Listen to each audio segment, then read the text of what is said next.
we're, oh yeah, thanks, Dorcas. So yeah, welcome to today's security forum. This is a fortnightly meeting that we're going to have. As I say, hopefully, as time goes on, we'll get more people who actually register coming along, because we had something like 32 people register. But the recording will be going out sometimes. We will be recording each meeting and sending it out the following day for those who miss it. The format of the meeting is going to be 20-25 minutes of me giving a sort of teach on something, and then we'll open up for questions and discussion. Adelaide knows me already, but Ivan, since you don't, I'll give just a little bit of background on me. I've been involved in GDPR since 2016, and I run a business called Insurity, and we are our reputation is built on the fact that we're the only people who make GDPR enjoyable. Because all of our clients say that they find it an enjoyable experience, so that's great. And we do training and consultancy, and we do that for now something like 120 businesses, from small 1 and 2 man companies right up to 2 companies in the FTSE top 100. So we are there, and we may soon be going international, but that we might soon have an overseas client, which would be interesting. I'm also the author of a book, GDPR Made Simple, which is available on Amazon. It does what it says on the tin. It's an introduction to GDPR. Will it make you a GDPR expert? No, it won't. Will it make you legal with GDPR? Yes, it will. And I did have one person who bought it who complained bitterly that they'd read it from cover to cover and they weren't now a GDPR expert. And I was like, well, I always say that, A, and B, the clues in the title. So, sort of, but anyway, there is going to be a second edition of it coming out early next year, because it is now a little out of date, particularly with the change in government. So, all that being said, let me share my screen and we can start to go through the presentation. Keith, is your book endorsed by Brad? Is that Brad I saw on the cover there? It is, yes, yeah. Oh. Yeah, Brad Burton kindly gave me an endorsement of the book, which was fantastic. Oh, that's good. So, yeah, so what we're going to talk about today is avoiding GDPR fines and your roadmap to compliance success. So, really just a overview of what the key points are with GDPR to make sure you're doing if you want to make sure you aren't going to end up with a fine. And I will just say that the ICO has become much more active in terms of fines than it used to be. It used to take an approach very much of trying to avoid fining people, being very much more teach them than punish them. It's now changed with the new ICO, John Edwards, who took over in January 2022. The focus has changed to be a bit more on enforcement, and the new government has indicated that it wants them to be stronger on enforcement. And if I was cynical, I would say that's because the government's trying to collect money in any way it can. But whatever, it is making them more forceful. And we could actually see our first case in a few months' time, if the person doesn't pay up, of somebody actually being taken potentially for imprisonment for not paying their penalty. So we shall see how that goes. Anyway, first thing to avoid a penalty is, have you registered with the ICO? Basically, if you manage people's data, whether that's your employees, whether it's your clients, whether it's your suppliers, if it's personal data, then you do need to be registered with the ICO. It's a flat fee. It's £40 a year for most small businesses, £35 if you pay it by direct debit. And it's a really simple registration process. What do you actually get for your 35 quid? Not a lot, is the honest answer. You used to get a lovely certificate posted out to you. You don't even get that anymore. You get a PDF that you can print off yourself. But it is there, and the ICO is getting stricter on trying to make sure people are registering. One thing it's done in the last 12 months is got to the other company's house and it's actually gone through the list of companies at Companies House, gone through its own list of companies who are registered, and started sending out mail letters to those companies who are registered in Companies House, but the ICO knows nothing at all about them. And to put that into context, when it started, there were less than 30% of companies who should have been registered actually registered with the ICO. That's now up to something like 40% are now registered, but there's still a long way to go in getting people to register. So if you get a letter from the ICO saying you haven't registered, and you have, then obviously tell them that you have, sent me registration certificate. If you get that from saying you haven't registered and you haven't, don't just ignore that letter, because immediately after that letter, a few weeks later comes a fine for £400, which you really don't want when it's only 40 quid to register. So make sure you register. Some people are exempt. Charities are exempt, parish councils are exempt. So they still ruled by ICO, but they don't have to, by GDPR, but they don't have to pay the registration fee. So it is worth checking if you're in a charity or something like that, that you check whether you do have to pay, but you still have to register. Okay, second thing is privacy policies. It is really, really, really important that your website has a privacy policy, and that you also have a privacy policy for anybody you deal with who you don't deal with via your website.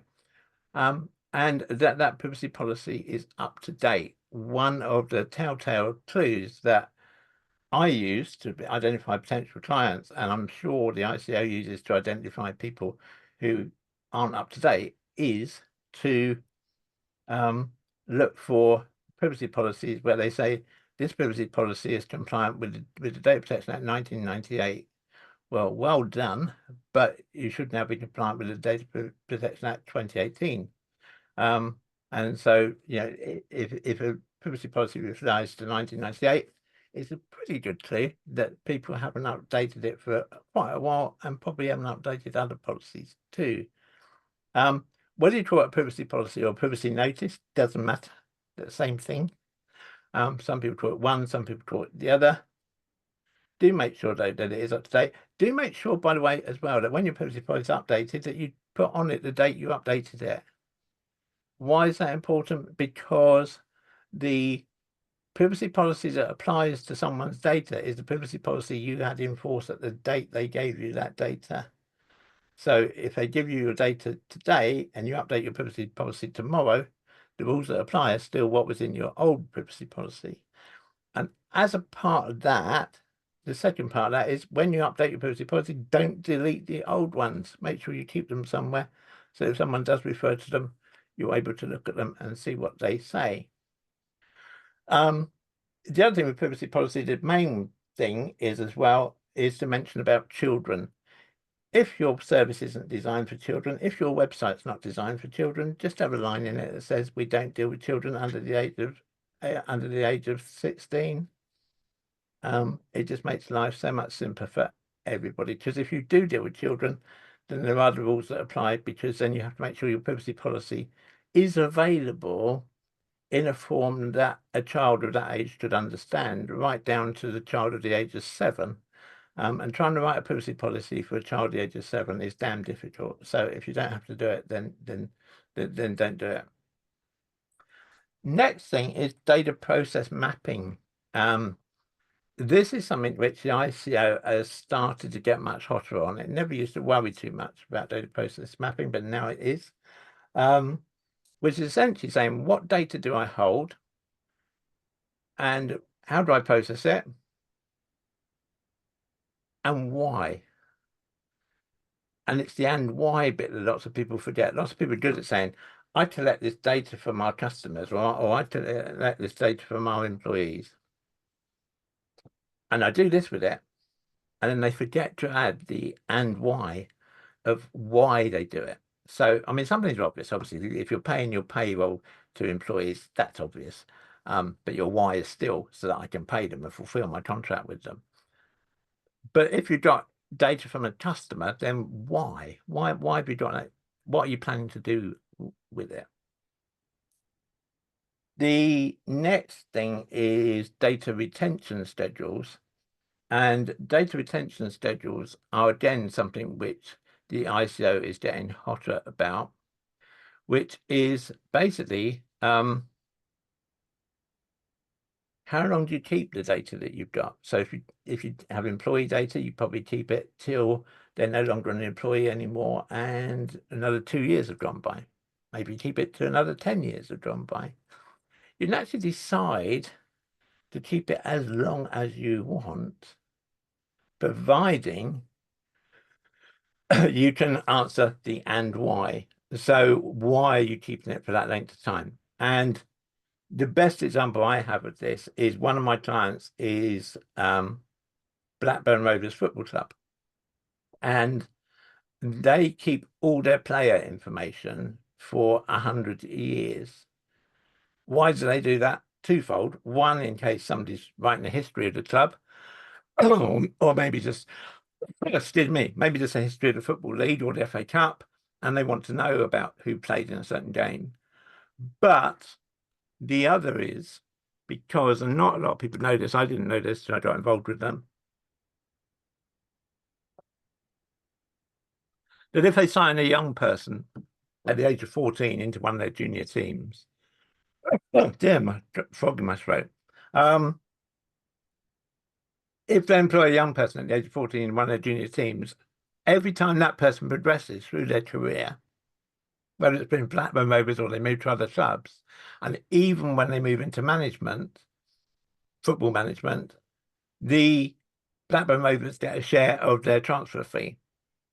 And so it's important to them that they keep a record of for up to 100 years, because the theory they worked on is that by the time, if someone's 14, by the time they sign up for them, by 100 years' time, they'll be 114. They're almost certainly dead. But if they're not, they're certainly not playing football anymore anyway. So that's the logic they came to. But they had to document with that, as I say, with the and why, and that was the reason. What I always say to people on this with the and why is when you're documenting why you're keeping the information that long, just think about whether you'd be happy to say that sentence or sentences finished by Your Honour, because you could be called on at some point to justify that in a court of law. Some people have been. And therefore, if you've got a statement that says, this is why I do it, and I'm prepared to say Your Honour on the end, you're probably pretty safe. Next thing I want to talk about very briefly is data subject access requests. This is when a data subject makes a request for the data that you hold about them. The first thing that lots of people don't realize about this, I think, is that a request can be in writing or it can be verbal. You might have a form for a data subject access request. It might be a wonderful form. If the person doesn't want to use it, they don't have to. Them just ringing you and saying, oh, I'd like to know what information you hold about me is a valid data subject access request. It depends on what organization you are as to how many data subject access requests you get, and they tend to go in fads. Because you get a situation where if somebody makes a request to a local authority, something comes out of that that's bad news, then suddenly all the residents are making a request to that local authority, and the local authority is inundated. But to put it into context, and Ivan lives in the same district as I do, East Hampshire District Council in the last year only had 6 data subject access requests. So whereas 2 years ago they ran something like 400. So as I say, it goes in fads. That is not enough. Sorry, that is not enough. That's Surely not enough. more. No. So the request can be in writing or verbal. First thing to do is confirm identity. Is make sure the person you're going to give the information to is the person who say they are. And again, just to give you a real world example of this, one of my clients got a data subject access request from somebody, and it was assigned with an X. And normally, you'd want to check the signature. You normally ask for some photographic identity, and you normally ask for a recent utility bill so that you can check the address. What happened in this case was that it turned out that this gentleman, it was his solicitors who made the data subject access request. this gentleman was currently serving time in His Majesty's prisons. So he couldn't provide a utility bill because he didn't have any. And his signature was an X because he couldn't write. And so we ended up in that particular case, and this is a case where I actually had to go to the ICO for guidance. But we ended up accepting a letter from the governor of the prison that he was in, that this was genuinely this person, and he did want to know this information. But again, it's important just to make sure it's the right person, because obviously if you reveal data on someone to the wrong person, you've instantly created a data breach, which you don't want to do. So it's important you make sure that that person is who they say they are. Once you've done that, you have 30 days to respond. You can ask for extra time if the case is particularly difficult. If they've asked for lots and lots and lots of data, or they have lots of data. I mean, one of my clients is a housing association. They had one tenant who's been a tenant of theirs for 40 years. He said, I want to know absolutely everything you've got on file about me, all the emails, everything. And of course, it took more than 30 days to just collate all that information. But it's an exception. If you can provide it in 30 days, you should. And if you can't provide it in 30 days, then you have to write to the person within the 30 days saying when they will get it. And in any event, you have to do it within 60 days. So the most you can ask for is another 30 days. And then when it comes to supplying the data, you have to supply it in whatever form they ask for it. So most people would just accept it as an attachment to an email. Although I actually say to people, don't send it that way. Use something like WeTransfer or one of those sort of transfer services to transfer the data to them. It's much more secure. Send the password separately. And the other thing is to say is that they can, if they want, they can say, and we've had examples where this has happened, they can say, we want it printed on paper. And that's the way we want all this information. That's what actually happened with this resident who'd been a resident of the Housing Association for 40 years, was he asked for it on paper, he had to be supplied it on paper, and the Housing Association ended up having to hire a van to take it all around to this gentleman's house. Now, I'm pretty sure, I might be cynical with my old age, but I'm pretty sure that guy didn't intend to do anything with that data at all. I think he was just being a pain because he could be.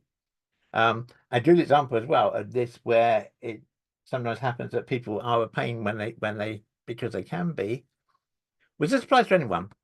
I should have said right at the beginning, maybe, who's a data subject. Data subject's anyone who's living is in the UK, who's got a pulse, basically.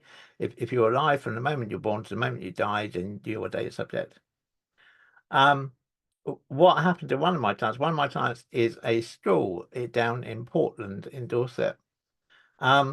One of their pupils found out about the fact that a data subject could make an access request for all the information that was held about them. So they thought it'd be fun to put a data subject access request into the school office and say, I want to know everything the school holds about me. And of course, the school had to do it. And of course, children being children, once he got his response, he told all the other children. And suddenly they had something like 150 data subject access requests from all their children asking for all the data about them, which was, yeah, not quite the way, sometimes you get the law of unintended consequences, I think it's fair to say.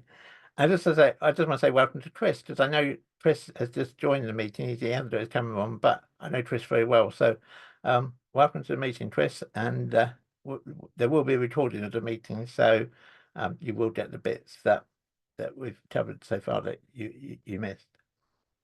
So I'm talking a little bit about data breaches. Why are data breaches important? Data breaches are what makes the news sometimes. And people think about data breaches, and I normally think, oh, when someone hacks a computer system, they steal lots and lots of data, and that makes the news. And yes, that's true. They are data breaches. But you know what? If I put the wrong invoice in the wrong envelope and send it to somebody, that's a data breach too. So a data breach can be very low level. It doesn't have to be a big data breach. How you handle them differs depending on the size, but those fundamentals stay the same. And those fundamentals are recording what happened. So it's really a case of recording what happened, who it happened to, whose data was it, how did it happen, why did it happen, where did it happen, and when did it happen? And then finally, what have you done about it? Every company should have a data breach register. Even small one-man businesses, you should, if you're registered with the ICO, you should have a data breach register. It doesn't have to be complicated, it can just be an Excel spreadsheet, but it needs to have those columns in it. So that even if you don't have any data breaches, you can, if you are unfortunate enough to have an ICO audit, then you can show it to them and say, I've not had any breaches.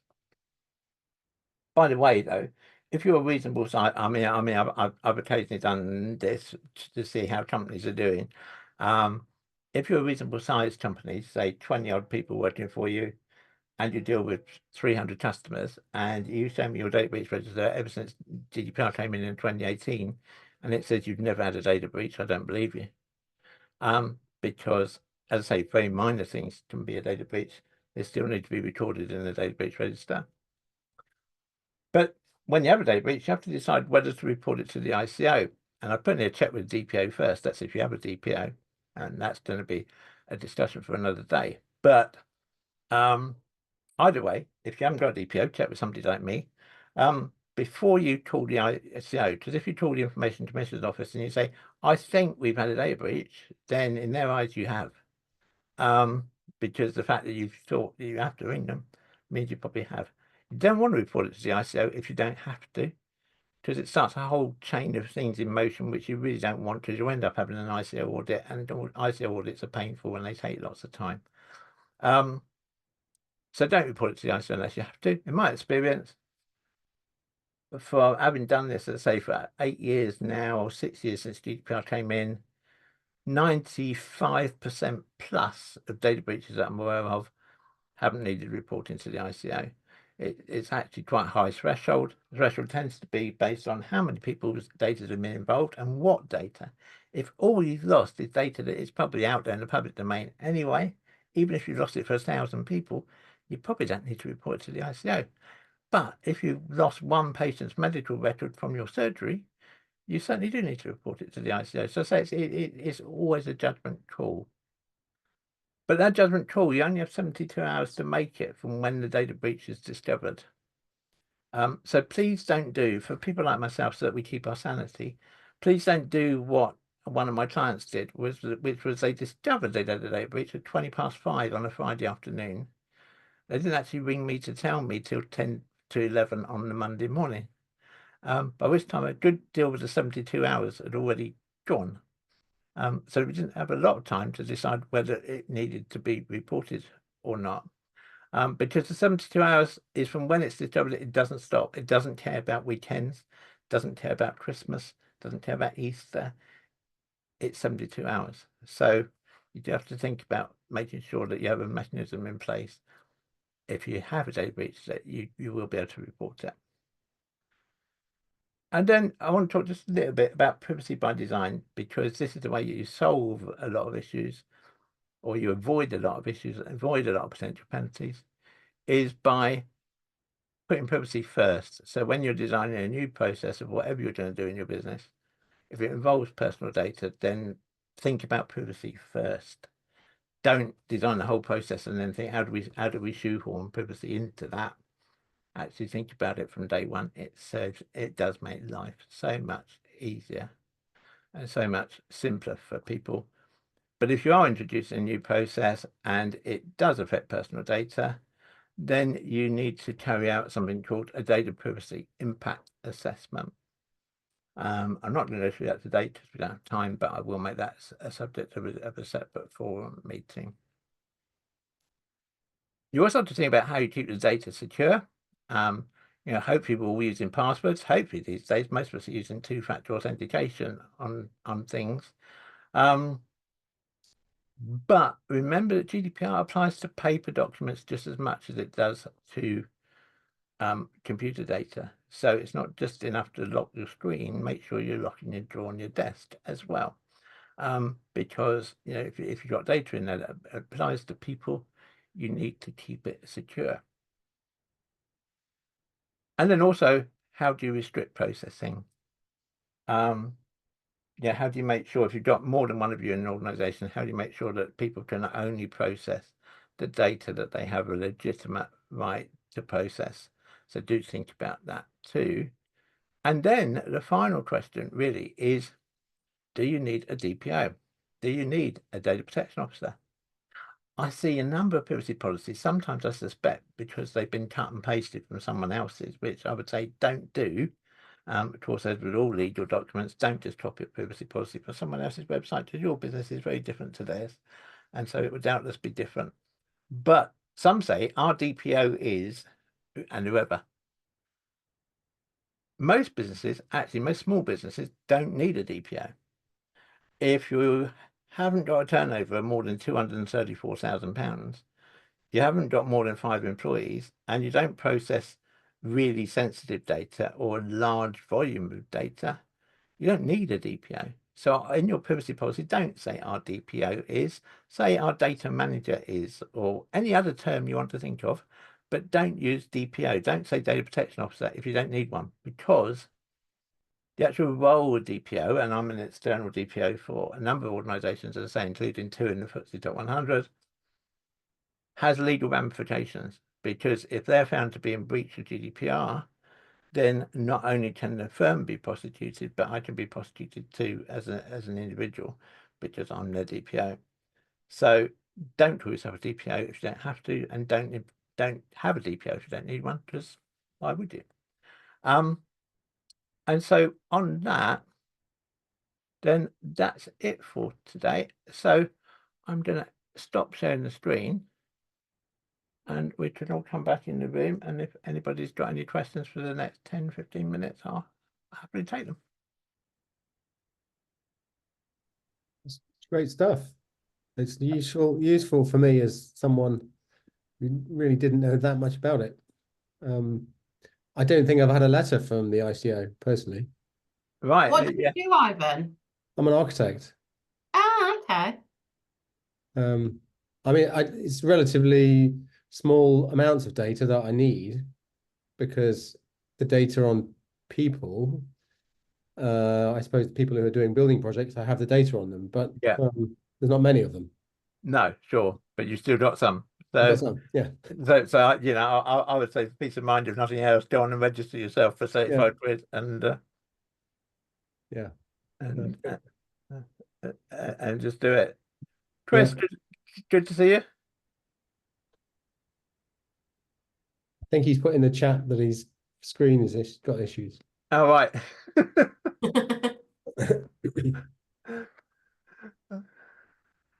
No problem. No problem. Yeah, it's good to know a bit of sort of the honing around like privacy policy and things like that, and what you were saying about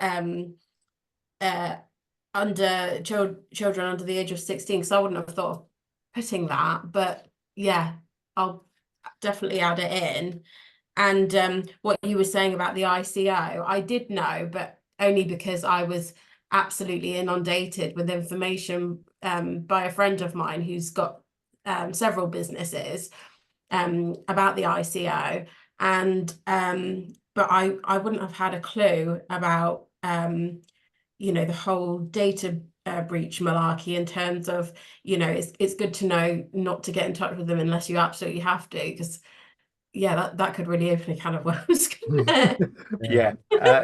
Having been through several ICO audits and having conducted a couple of audits on behalf of the ICO, I can say both sides, it's not fun, because yeah, as with any audit, I think, I mean, we as the business, I mean, there's only 2 of us in the business, but we had a VAT audit about 3 years ago now. It was just pre-COVID. And I remember the auditor looking down the list in our online account, and of course found one invoice we couldn't find. And so, you know, suddenly it opens a whole can of worms. And the same's true. The same's true with an ICO audit, because they come in and they say, "Can we look at your data retention policy?" And if someone's got one, then they say, "Okay, so it says in here that you only keep these records for 3 years." So they then hunt through your filing cabinet to see if they can find any of those records that are older than 3 years. And just once they find one, they're like, "So you don't do that, then, do you?" Yeah. And it's yeah, it's just time consuming. I mean, if they go into a big company and the one of my FTSE 100 companies had an ISO audit, which I mean, I know it's an exception because they are really big, but the auditor was there for like 17 weeks. Yeah, and you just don't want that. It's No, absolutely not. I remember when it came into play, actually, because I was working, obviously I'm a virtual assistant now and I've got my own business, but way back when I was sort of personal assistant in offices, I remember when it came in and the sheer panic in offices around it, and you know, everybody wanting to get, you know, the house in order, and oh, it was horrendous. And of course, you know, being personal assistant, you'd run around trying to clear everything up, and it was such a tedious job. yeah, I mean it is, it's yeah, and also I think a lot of people, and this is something I'll cover in 2 weeks' time, because a lot of people when it first came in, they got so carried away on consent that they thought you had to have consent for everything, and you don't. You know, there's lots of other reasons why you hold data rather than consent. Yeah, that's it. Yeah, it was insane. But Absolutely. I remember doing a training session at the time, and it was quite a big session. I don't know, 30 odd companies there, and the people sitting in rows watching. And when I come to this bit about you didn't need to have consent, or you know, provided you satisfied one of the other reasons. This lady sitting in the front row was just going whiter and whiter. Oh, bless her. And she said, I wish I'd come to this training, you know, I wish I'd had this training like a few weeks ago. So I said, why? And she said, well, we used to have 4,000 people on our mailing list. So I said, yeah. Eek. And we've now got 3. And I said, what, 3,000? She said, no, 3. God, so she literally annihilated their mailing list, which was like sort of, you really didn't need to do that. But gosh. So if you do that thing where people accidentally email all, or let's say you accidentally include, is that a data breach? Is that officially? it depends, to be honest, Ivan, what's in the email, what the content is. But even just having a two, say you emailed 2 people who weren't meant to be connected to each other accidentally. Theoretically, then yes, it is. Yeah. I mean, I say in practice it depends what's there. If it, I mean, but I do. I mean, this is I mean, this is so extreme. This example, it probably sounds made up, but I assure you it isn't. I had one of my clients who misspelled an email by 1 letter. So when they sent, and they were sending a document which was sensitive data, but they misspelled it. It actually, instead of going to the person it was meant to go to, which was somebody in Wales, ended up going to somebody in Texas. Unfortunately for them, the person in Texas actually knew from looking at the data who it should have gone to, so forwarded it on. And that person was particularly litigious, and it was, you know, started a real chain going of like, you know, you leaked my data to this person in Texas. Fortunately, just before it went to court, we managed to reach an out-of-court settlement with them, because I put forward the argument quite strongly that yes, that it was sensitive data. Yes, it had been leaked. That was true, but when you looked at the data and we established how this person in Texas knew the person it should have gone to, we were like, he knows 9/10 of that information anyway. The only bit he doesn't know is this chunk here. So we will accept liability for that. But the rest of it, hey, do you know what? That guy in Texas already knows it. So you know, he already knows this person's address and phone number and what they do for a job and all this sort of stuff. So actually it's just this bit, and we ended up from them requesting £10,000 in compensation to actually paying them £4,000 in compensation, which was, you know, was still a lot of money, but well worth saving. Wow. Gosh, it's so easily done, that kind of thing, isn't it? You know, yeah. I mean, we've obviously, as a virtual assistant, and previously I was a legal secretary, and worked in private equity and finance as well. But you know, you're always, especially in legal, so I'm quite glad that I was sort of trained in that. You are absolutely fastidious, you know, check everything, because you know, you're not only covering your bum, you're covering the firm that you works for, you know. Yeah, So, yeah, absolutely. it's still easy to do, even nevertheless, you know. Yeah, I mean, hands up, although it's what I do for a job, obviously.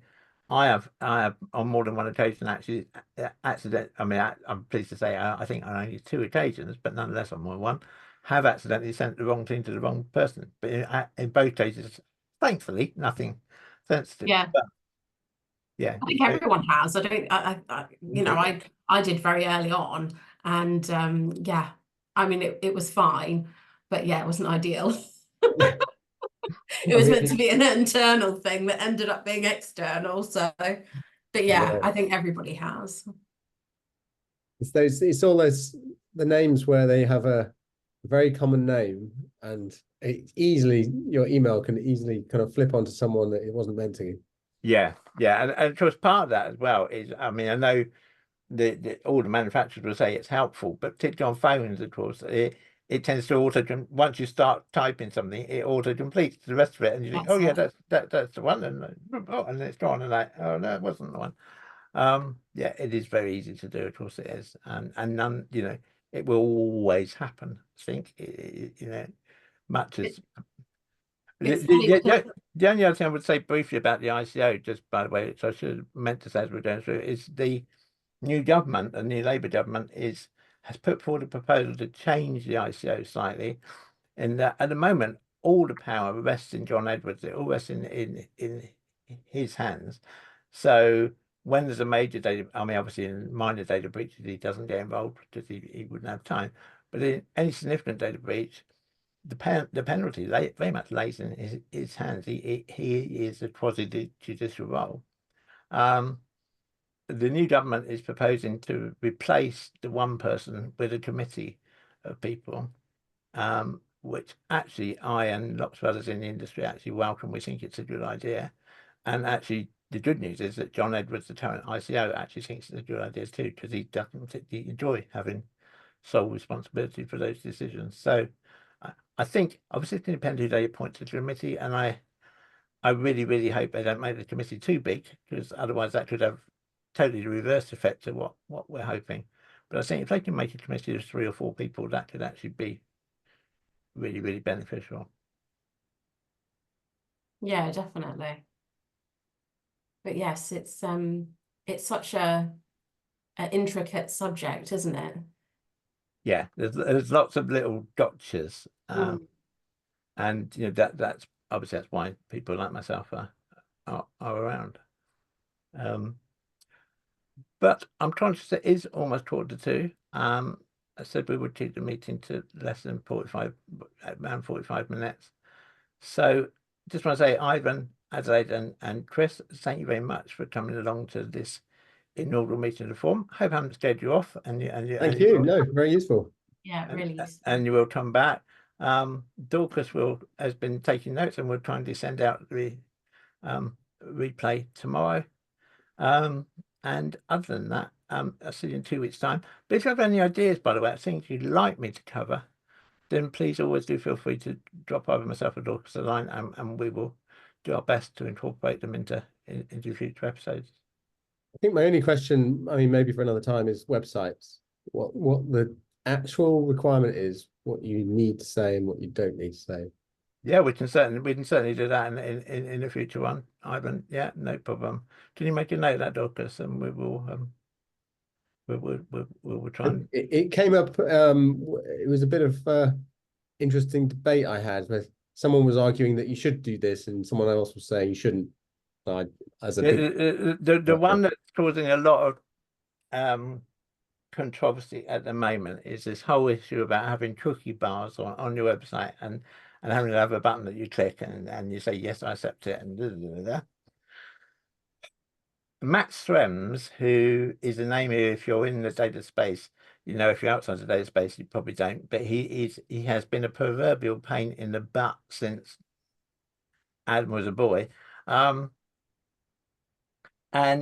I was at a lecture he gave 2 weeks ago now in Amsterdam, and he said he didn't like the new cookie bar thing, and most people were like, "So yeah, we agree with that."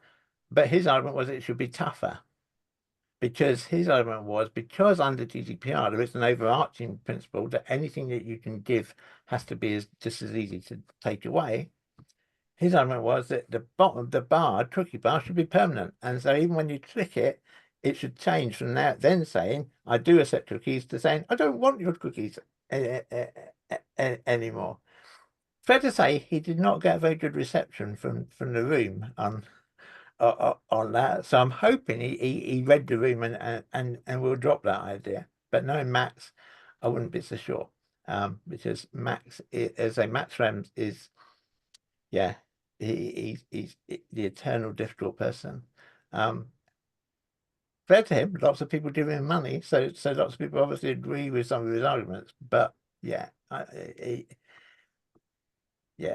enough said on that, I think, for today. Otherwise, if he sees a recording of this, he'll probably get his lawyers onto me. But but yeah. So anyway, great to see you all here. Really appreciate you coming along. Please do come along in 2 weeks' time. As I say, we're going to be doing this every 2 weeks on a Wednesday afternoon at 2 o'clock, certainly into the early part of the new year. And as I say, if you've got any comments, please do let me have them, because I'd love to have them. And Chris, you and I must catch up soon when your microphone's working. Yeah, brilliant. So thanks very much, everybody. Thanks so much, Keith. Cheers. Thank you. Thanks, Thanks. Dorcas.